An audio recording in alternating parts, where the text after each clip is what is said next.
If you're watching this video on the NES YouTube channel, there's more information and useful links in the description below. I'm Jo Haddrick and I joined NHS Education for Scotland just over 6 months ago in a new role as a specialist lead for employability and career development.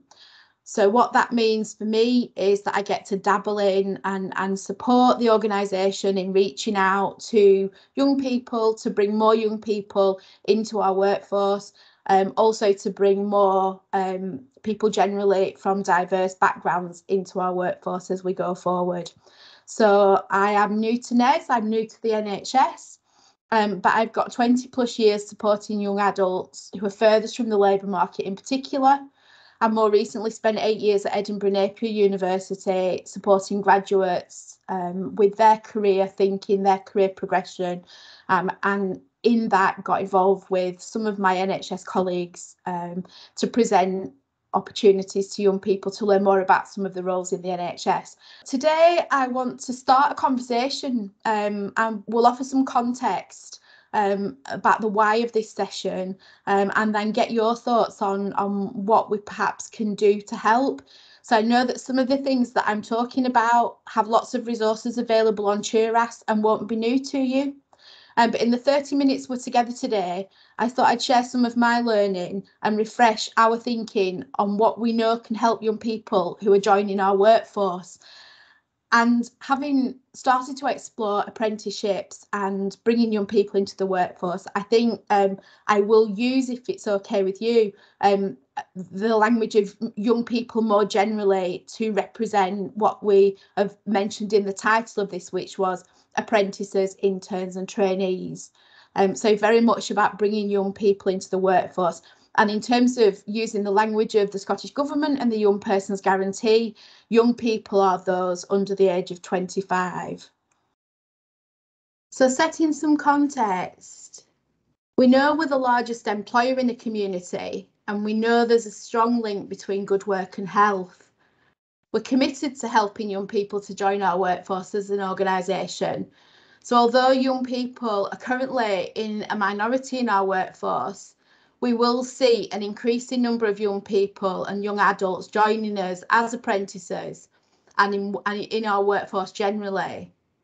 So we are committed to a culture of mutual support, and supporting young people as part of that is something that I just want to talk about today. We know we have the necessary beliefs and values. We know how to be accountable for our own actions. And we've already shown that we are a dynamic and adaptable workforce. So how do we help young people enter in that kind of environment? Young people who've entered our workforce recently and those who'll join us in the next year or two have really been negatively impacted by COVID-19. The pandemic has amplified inequality, so those further from the labour market are more likely to be less confident, have increased anxiety about their attainment, and the fact most young people missed about 6 months of school in 2020 and early 2021 has obviously left a significant lasting impact. So I just thought I would share with you some of the research that I'd been reading, and I was quite surprised to read about the impact that young people have felt from the pandemic, and also the lack of access and connection to their career progression that's really been a significant impact. This was some research that was carried out by the Prince's Trust, with 52% of young people saying they'd lost confidence in themselves, rising to 60% for those from lower income backgrounds, some of the young people that we want and need to engage in our workforce to drive the diversity that we're looking for. So I don't want to read all of those statistics to you, but for me, they were really quite telling and really were one of the reasons I wanted to deliver this session today, to start this conversation about how do we support young people who've been so significantly impacted by their experience as they join our workforce in the future. The good news was that 45% were already optimistic at this point at the end of 2021 about the opportunity to retrain and to gain new skills. And it's that optimism that will ultimately carry young people through to finding the right opportunities for them and allow us to support them when they do enter our workforce. Interestingly, one of the ways this has manifested itself, this lack of confidence, is in a significant drop in applications to vacancies. So we're seeing, not just as our organisation, but as large organisations recruiting apprentices generally, that real lack of confidence is translating into young people not applying for the vacancies that actually are available, therefore providing us with a challenge in recruiting. So in our team, in the Workforce Directorate of NES, we're currently looking at and learning and trying to work out how we can support the organisation to better reach out to young people. Research carried out last year by the Institute for Employment Studies identified young people's thoughts about accessing work, and these were the 5 factors that they felt most likely influenced their ability to secure work. So these are all really good enablers. Previous work experience we know will have been significantly negatively impacted by the pandemic. We ourselves haven't been able to offer work experience, and also it would be safe to say that that's the same for other organisations.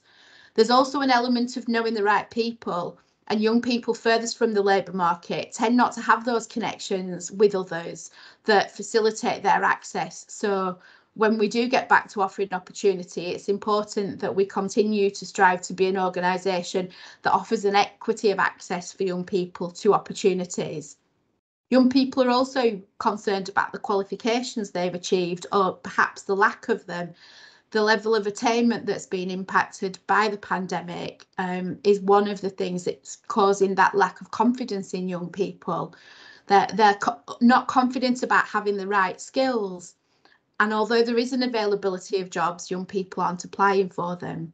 So this is the landscape in which we're starting this conversation about how do we, as NHS Scotland, enable more young people to understand the offer of a career in our workplace and to engage with us and to join our workplace, so that these enablers that have become barriers once more become enablers again for the young people. So we don't have quite so much the same mismatch. So what can we do to help? Well, this is the time we've got Gen Z entering the workplace, and for the first time in history, 4 generations are working side by side. So Gen Z are our current 18 to 25-year-olds. And if, like me, you're a Gen X or a baby boomer, it can be quite an adjustment to having another generation entering our workforce. And more than ever, it's important to stress the supportive organisation that we are. We know NHS Scotland is a great place to work, but we need young people to know that. So within NES, we're currently investing time in finding out what this means to young people and how they want us to communicate with them about the opportunities that we have to offer. And whilst there is significant official support structures within the organisation, it is also essential that we can play our role as individuals, sharing our knowledge and learning, and also being open to learning. I'm loving having students shadowing at the moment. I've had a couple of students in the last couple of months, and it's always a good learning opportunity to find out their perceptions of our organisation and how we can help them to learn and develop whilst they're with us, whether that's on work experience or as trainees or in an apprenticeship. So the rest of the time this afternoon, I just want to start this conversation and hope that we'll want to move forward as an organisation, that you as individuals within our workforce will want to move forward with us and to develop a more supportive culture for young people, as we increasingly have more young people in our workforce. We want to recruit more young people, but we also want to retain them. And that takes a strong supportive culture, especially given the crisis of confidence that we know young people are experiencing just before they perhaps enter our workforce. So I also want to talk about the benefits to you when asking busy professionals to support young people. It's also important to stress that there is a benefit to you. It could be that through your support of your peers, young people in your workforce, that it's supporting your development. Perhaps you're developing leadership skills or developing your interpersonal skills. As a careers advisor, I always think about how would this translate into an answer for an interview. So as you're preparing for interviews, think about if you've been working with a young person in your workplace and supporting them, that's our values in action. Sometimes those feedback conversations can be difficult conversations, so it could be that that's where it provides an answer for you for a future job opportunity. And it's always going to be a good example of your personal attributes. It's also about growing networks. So whilst we encourage young people to grow networks, it may be that young people coming into our workforce will be in a position in the future to work with you in a different way as a peer, to offer opportunity even. So it's always good to be remembered for the support you offered, but also to stay connected as young people move and progress within our workplace. When it comes to portfolio or personal development, job interviews, think about the way you support others and the support that you can offer to young people as something to celebrate and be proud of. The original definition of a mentor is an experienced advisor and trusted advisor, someone who sees potential in you that you may not see in yourself. And that's something that we can be for young people. It may be that you're able to volunteer officially to be a mentor for a young person, but it can also just be in our day-to-day interactions with young people that we can demonstrate that we have the attributes that a good mentor would demonstrate. So that we listen, that we ask good questions, that we show empathy, we encourage and we offer honest feedback. And I wouldn't be surprised if these attributes aren't already at the heart of your practice or the heart of the approach of your team or with your department within the organisation. And it's why we can be such a positive workplace for young people post-pandemic. So it can help young people to encourage reflection. And whilst reflective practice and continuous improvement are already at the heart of our services, there will be times you're demonstrating or supporting a young person to learn something. It might just be that sprinkling a few key questions into that conversation can still have a significant impact. Asking questions to prompt reflection in those quiet seconds within a busy day can make such a difference. So these are some of the questions that I would recommend that you think to ask young people if you aren't already doing so. Because it's usually in these moments when a young person that maybe lacks self-belief or has some self-limiting beliefs has an internal voice in their head that's saying, was that right? Oh, I think that was terrible. I just can't do this. Oh, I can't ask another question. And I don't know what to do next.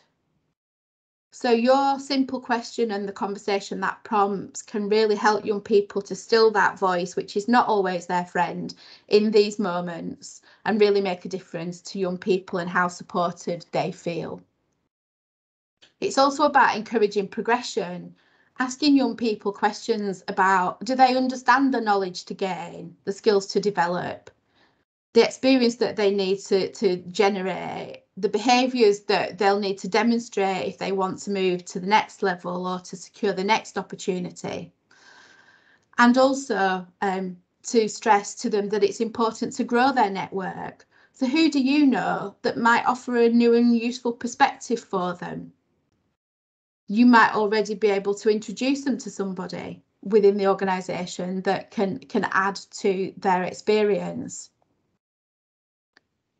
And so I suppose I want to share this quote, which is from the Prince's Trust research, which suggests that confidence isn't something that you'll always have. It's something you can gain and it's something you can lose. And this was the observation of a young person when talking about the confidence that they'd had, sharing a story about having had so much confidence about what they wanted to do with their life, that the degree that they'd chosen would take them in the right direction. And being at the point when filling in this survey that just wasn't the case. The experience they'd expected to gain from that degree hadn't manifested itself. So actually confidence had become something that they realised that they'd lost and needed to stop and pause and regain. So thank you very much for your time this afternoon.